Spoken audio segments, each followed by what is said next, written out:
I heard a few sniffles. I might have been part of that. It's been a while since I've been able to sit down and watch it in full. I used to watch it all the time, and that was so long ago, as you can see from the film. And I'm just really excited to be here with you tonight. I'm now an attorney in the New Orleans, Louisiana area. And as excited as I am to be here with you tonight, I have a newborn at the house who is 4 months old.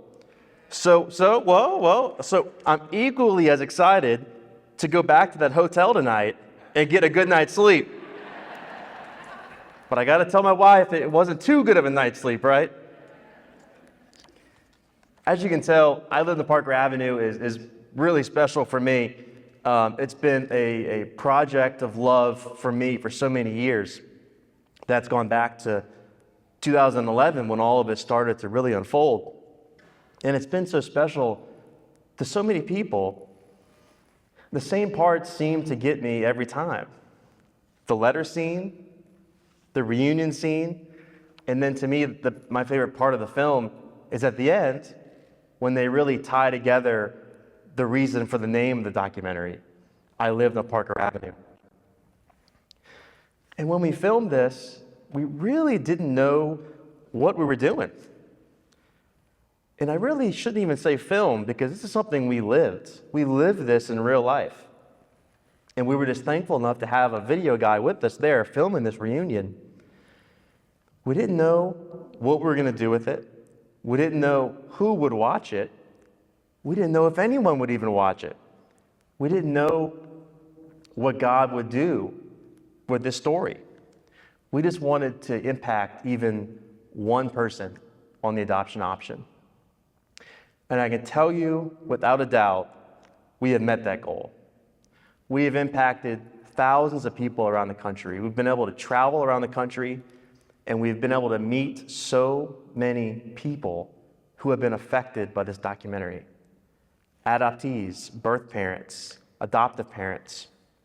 I even met a lady in Lafayette, Louisiana, who chose life after watching our documentary. So to know that, because this was a huge project for us, to know that a life was saved because of what we did with this film was unbelievably humbling.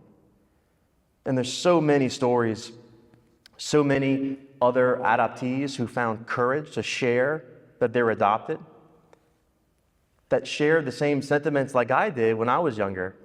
Growing up, I never wanted people to know that I was adopted.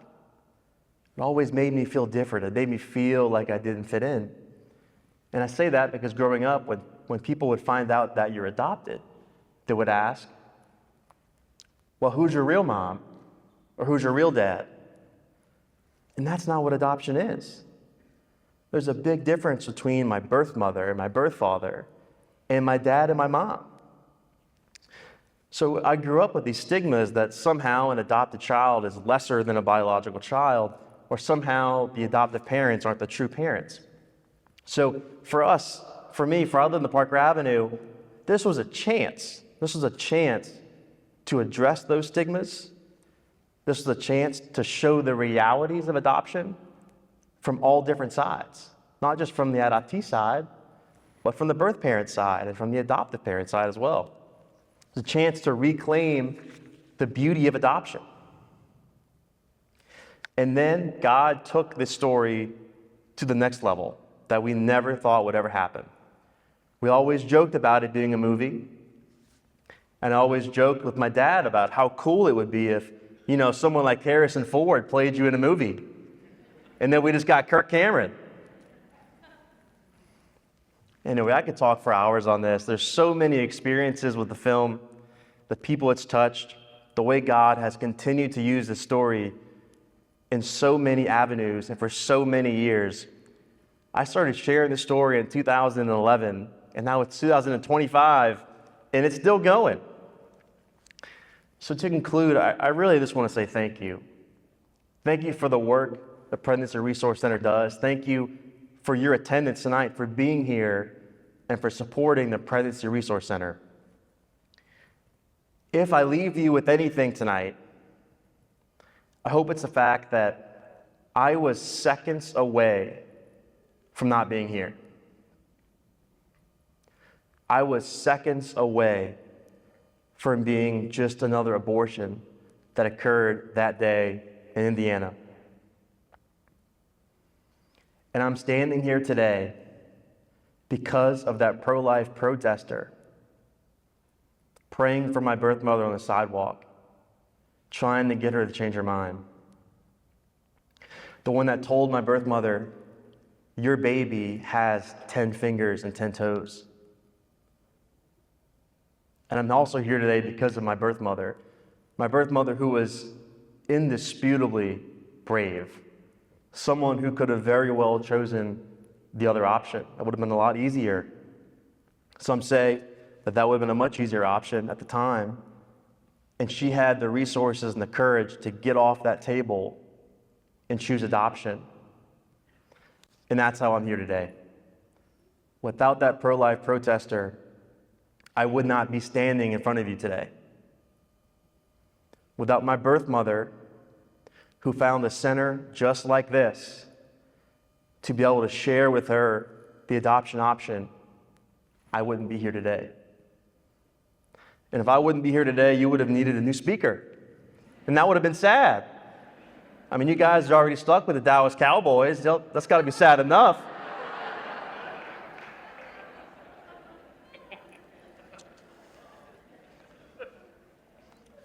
All jokes aside, sometimes you might wonder whether your work is successful. You might wonder whether your donation is helpful. You might wonder, what are the results of the work that I'm doing? Is it worth all the time? Is it worth the money? And I can tell you, standing here tonight, I am living testimony to the fact that the Pregnancy Resource Center's efforts work. I am living testimony to the fact that the Pregnancy Resource Center's work saves lives and builds families. Just like my life was saved and just like my family was built. So I know a lot of speakers come and they say, thank you for having me here tonight. And I can tell you, when I say thank you for having me here tonight, I mean it with my heart. I know that I'm here because of people like you. I know that I'm here because of groups like this. And now my son is also here because of people like this and groups like this. And if you don't mind, I think I brought a picture. Oh, they've been going on in the background. Have those been going on? That's my new son, William, my wife, Piper. And this has really been an eye-opening experience for me, obviously in so many ways, but it's really changed my viewpoint on all of this work we're doing, because it makes you realize my birth mother didn't just make one decision that changed one generation. She made a decision that changed the next generation as well. Now my son is here because of my brave birth mother. So that's the power of adoption. That's the power of a real life story, and that's the power of a pregnancy resource center just like this. And that's why your support tonight is crucial for this wonderful group. So I believe when you came in, you got one of these cards that allows you to fill in information. There's all kinds of programs, and I know I'm kind of running tight on time, but if you wouldn't mind looking at it, we would love for you to fill out whatever your heart tells you to fill in. And know that there's a really great program here where you can sponsor a client for $40 a month. And in this program, the donors actually receive a picture monthly with the receipt. There's also a matching grant for gifts up to $2,500. That's capped at $25,000. And so I hope that tonight, either when you fill it out right now or when you take it home and pray about whatever it is you feel called, God's calling you to give, I hope that you will remember me. I hope that I'll get to meet each and one of you tonight outside this theater. But I hope that you'll remember me and realize that this work, this donation, your donation that you make tonight, can change an entire generation. So thank you so much for having me here today. Thank you so much to the Pregnancy Resource Center. And I've been asked to remind you that there are still photo opportunities in the lobby. So you might want to get that photo. So anyway, thank you for having me here tonight, and it's been an honor.